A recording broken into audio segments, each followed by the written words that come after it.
시청자 여러분 안녕하십니까? 뉴스온 시작하겠습니다. 양원지역 봉사회와 마포 로타리클럽 주관으로 마포 관내 어르신을 위한 초복맞이 삼계탕 행사가 열렸습니다. 울산의 대표 관문인 태화강력 광장을 시민 중심의 광장으로 탈바꿈하기 위한 설계 자문회의를 개최했습니다. 보령시가 보령박물관에서 오는 12월 15일까지 발굴 유적과 유물 기획 특별전을 개최합니다. 천안시가 철도 유휴 부지를 활용해 원도심 복명지구에 새로운 활력을 불어넣을 계획이라고 밝혔습니다. 정읍의 대표적인 문화자원인 무성서원이 세계 인류가 지켜나가야 할 문화유산으로 거듭나게 됐습니다. 수도권 소식입니다. 지난 7월 10일 마포 도화동에서 양원지역 봉사회와 마포 로타리클럽 주관으로 관내 어르신들을 초대해 삼계탕을 대접하는 초복맞이 행사가 개최됐습니다. 이날 어르신들은 초복을 앞두고 건강하게 여름을 나실 수 있도록 준비된 삼계탕을 즐기며 폭염에 지친 몸과 마음을 달래는 시간을 가졌는데요. 행사에 참석한 양원지역 봉사회 이사는 우리나라가 이만큼 잘 살게 된 것은 지금의 어르신들 덕분으로 생각하고 작은 정성으로나마 보답을 하고 있다고 전했습니다. 양원지역 봉사에서 해마다 초복맞이 삼계탕 봉사를 하고 있습니다.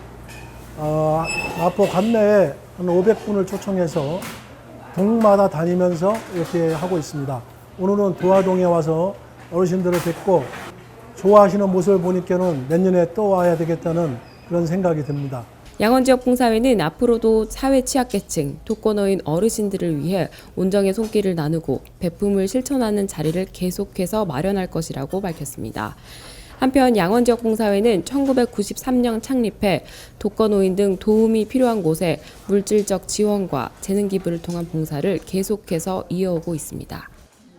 강북구가 다 읽은 책이나 더 이상 읽지 않는 책을 상품권으로 교환하거나 같은 가격대의 도서로 바꿀 수 있는 책 나눔 사업을 운영합니다. 생활 속 공유경제 활성화와 함께 지역 내 마을 문고의 도서 확충에도 기여할 것으로 보입니다. 강북구가 공유 사업의 활성화를 위해 책 나눔 사랑방을 상시 개방합니다. 책 나눔 사랑방을 통해 공유된 도서는 구청 행정자료실이나 강북구 지역 내 동주민센터에서 운영 중인 마을 문고에 보급됩니다. 강북구는 책 나눔 사랑방을 활용해 접수된 도서별로 같은 가격대의 책을 주고받을 수 있는 도서 교환 업무도 시행하며 생활 속 공유 경제의 실천을 통해 마을 문고 등의 더욱 다양한 도서가 구비될 것으로 기대가 모아지고 있습니다. 성동구가 전국 지방자치단체 최초로 국제표준화기구 반부패 경영 시스템 인증을 취득했습니다. 반부패 경영 시스템이란 국제표준화기구가 조직 내 부패 발생 가능성을 시스템으로 방지하기 위해 제정한 국제표준으로 국내에서는 2017년부터 시행되고 있습니다. 자세한 소식 전해드립니다. 성동구는 조직 내 발생 가능한 부패 위험을 체계적으로 관리, 통제하고 예방하는 것이 효과적이라고 판단하여 반부패 경영 시스템을 도입했습니다. 먼저 시스템 추진 전담반을 구성하여 조직 현황 분석, 부패 위험 요인 파악 등 일련의 과정을 거쳐 반부패 경영 시스템을 구축했으며 이후 인증기관의 심사를 거쳐 국제표준화기구에서 요구하는 심사표준에 적합하여 인증을 취득했습니다. 앞으로 성동구는 반부패 경영 시스템이 조직 전반에 효과적으로 정착되고 운영될 수 있도록 노력한다는 방침입니다.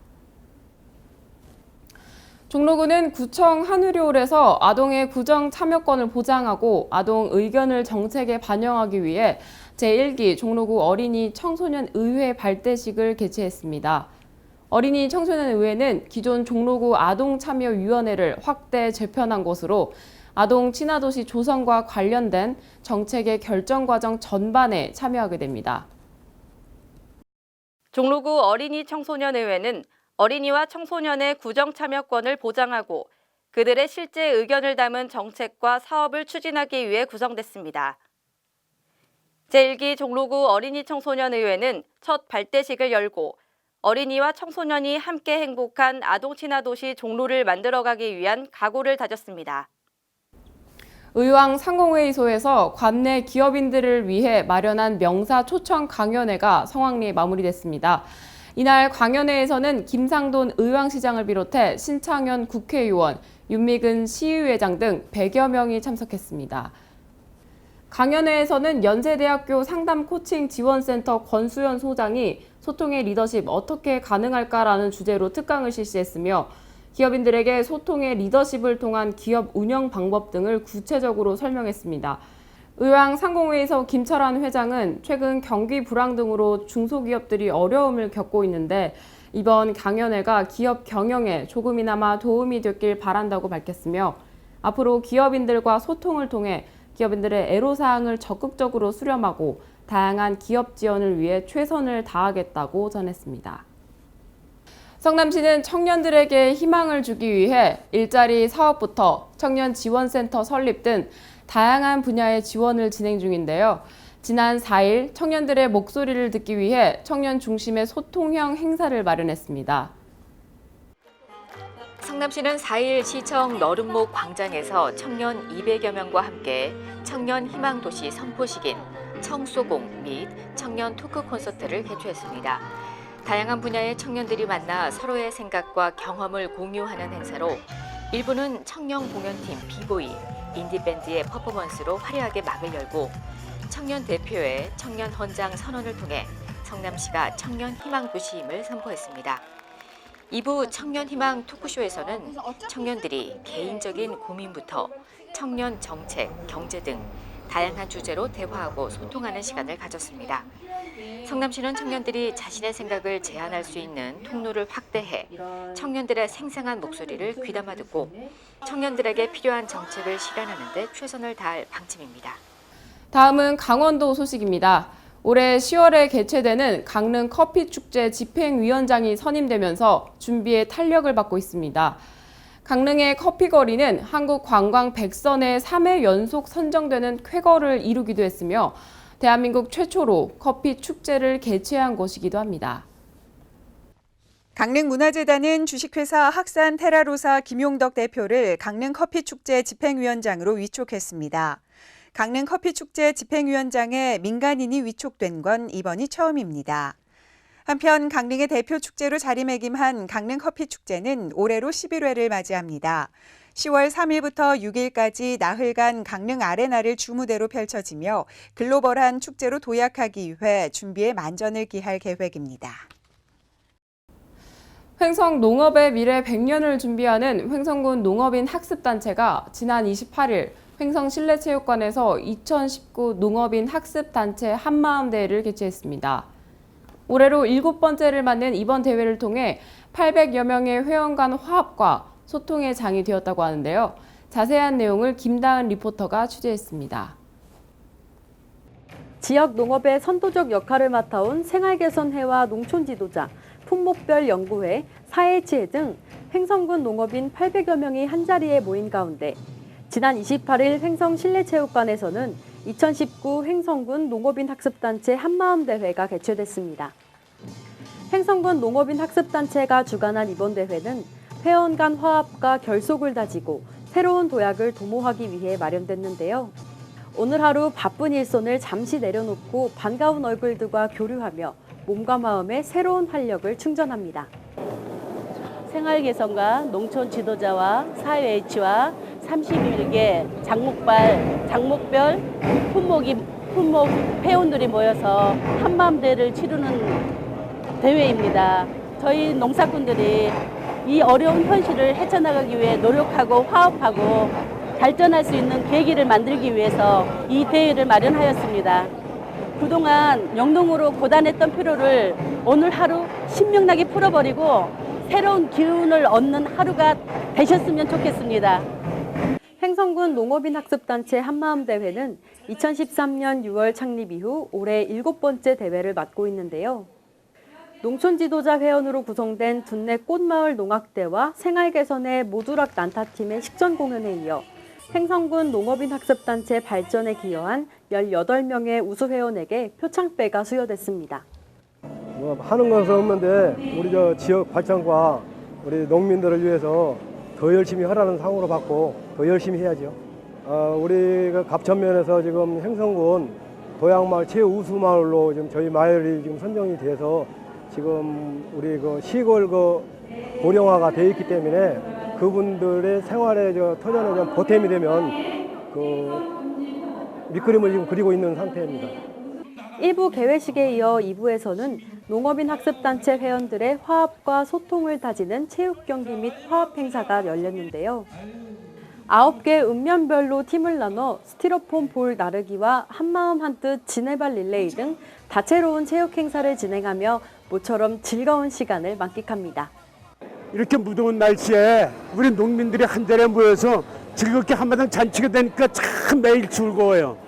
예, 우리 참 가뭄이 어렵지만 우리 재밌게 우리 올해 풍년 농사 이루기를 바라겠습니다. 화이팅! 다음은 광역시 소식입니다. 대전시의 민선 7기 1년은 대전의 오랜 수건 사업을 해결하고 시민과의 약속 사업을 준비하는 한 해였습니다. 도시철도 2호선 트램 사업이 예비 타당성 면제 대상 사업으로 선정돼 공공어린이 재활병원 공모사업 유치, 대전 교도소 이전 등이 이행됐다고 하는데요. 이에 따라 대전시가 더욱 살기 좋은 시를 만들기 위해 시민들의 의견을 들어보는 설문조사를 실시했습니다. 대전시가 민선 7기 1주년을 맞아 시정 성과에 대한 시민 만족도를 조사한 결과 대체로 만족한다가 65.6%로 시민들의 긍정적인 평가를 받고 있는 것으로 나타났습니다. 또한 지난 1년 동안의 가장 큰 성과에 대한 질문에는 트램 건설 확정, 교육복지 확대, 4차 산업혁명 특별시 육성 등을 꼽았으며 앞으로 대전시적 운영에 대해서는 지금보다 잘할 것이다라는 응답이 70.5%로 집계됐습니다. 한편 이번 결과는 대전시 여론조사 전문기관인 주식회사 이룸에 의뢰 지난 5월 29일부터 6월 27일까지 만 19세 이상 시민 2,295명을 대상으로 전화 면접조사 방법으로 실시됐으며 신뢰 수준 95%의 표준 오차는 플러스 마이너스 2.0%입니다. 울산시는 동해 남부선 복선 전철화 시대를 맞아 울산의 대표 관문인 태화강력 광장을 시민 중심의 광장으로 탈바꿈하기 위해 설계 자문회의를 열었습니다. 지난 8일 전문가 10여 명이 참석한 가운데 태화강력 광장 개선 사업 설계 자문회의가 개최됐습니다. 이날 회의에서는 새로이 조성될 태화강력 광장이 수행해야 할 기능과 이를 위한 시설 등에 대해 시민단체와 전문가들로부터 의견을 수렴했습니다. 울산시는 이번 의견들을 수렴해 역 광장 기본 계획안을 마련하고 최종 조성 계획안이 마련되면 2020년 초 실질적인 공사에 착수해 2021년 3월에 완료할 예정입니다. 과학기술정보통신부가 청주 오창과학산업단지를 강소연구개발특구로 지정했습니다. 앞으로 청주 강소연구개발특구에서 스마트 IT 부품, 시스템 분야를 집중 육성할 계획입니다. 자세한 소식 신국진 기자가 전해드립니다. 정부가 대덕특구와 연구 시너지를 기대하며 충북 청주를 혁신 성장에 견인할 강소연구개발특구로 지정했습니다. 청주 강소특구는 충북대학교 오창 캠퍼스를 중심으로 기업과 연구 지원기관이 모여있는 오창과학산업단지 일부가 배후 공간으로 조성됩니다. 청주 강소특구는 지역 혁신 성장을 위해 4차 산업혁명 등 미래산업 수요와 충북대의 R&D 역량을 집중 육성합니다. 특히 충북 산업구조와 성장 가능성을 고려해 스마트 IT 부품과 시스템을 육성 분야로 선정했습니다. IT 관련 기업과 기관이 모여있는 배후 공간에서는 기술 고도화와 사업화가 활발하게 이뤄질 전망입니다. 충청북도는 청주 강소특구가 4차 산업혁명을 선도하는 지역 혁신 성장 거점으로 육성합니다. 이를 위해 혁신 창업과 기업 성장, 재투자로 이어지는 선순환 생태계 조성을 추진합니다. 사업화 연계기술 개발, 자금 지원을 통해 기술 발굴 등 체계적인 특구 육성 사업을 추진합니다. 연구 개발과 기술 사업화 촉진을 위해 연간 72억 원이 지원되고 각종 개발 부담금 감면 혜택이 주어집니다. 충청북도는 청주 강소특구 지정으로 2024년까지 특구 내 연구소 기업 60여 개 설립을 기대하고 있습니다. 여기에 400여 명의 일자리 창출과 2,500여 명의 취업 유발 효과를 기대하고 있습니다. 보령시는 오는 12월 15일까지 보령박물관에서 보령의 발굴 유적과 유물기획 특별전을 개최합니다. 보령박물관은 지난 2017년 국가기속문화재 보관관리기관으로 지정된 바 있으며 이번 전시회에서는 그동안 공개하지 않았던 명천동 유적에서 출토된 유물을 첫 공개합니다. 이번 전시는 그동안 공개하지 않았던 명천동에서 출토된 유물을 첫 공개하는 자리인데요. 명천동 유적은 구석기, 청동기, 고려시대에 이르기까지 오랜 기간의 역사를 가진 유적으로 주먹도끼, 돌칼, 청동거울 등이 출토됐습니다. 특히 운무덤에서 발견된 청동거울은 보령에서 처음 발견됐으며 명천동 유적의 중요성을 알 수 있는 이번 전시의 대표적인 유물입니다. 천안시가 철도 유휴 부지를 활용한 다양한 사업을 통해 원도심 복명지구에 새로운 활력을 불어넣을 계획이라고 밝혔습니다. 이에 따라 한국철도시설공단 충청본부와 도시재생 뉴딜 사업의 성공 추진을 위한 업무 협약이 체결되고 도시재생 활성화 계획 수립 용역 중간 보고회가 열렸습니다. 한국철도시설공단이 처음으로 직접 참여하는 복명지구 활성화 계획은 약 11만 제곱미터 복명동 일원을 대상으로 장항선 철도 하부 공간을 활용한 창업 플레이존 사업, 지역 상권 활성화를 위한 순천향대학병원 연계 봉정로 개선 및 공유 숙박 플랫폼 사업을 담고 있는 도시재생 뉴딜 사업인데요.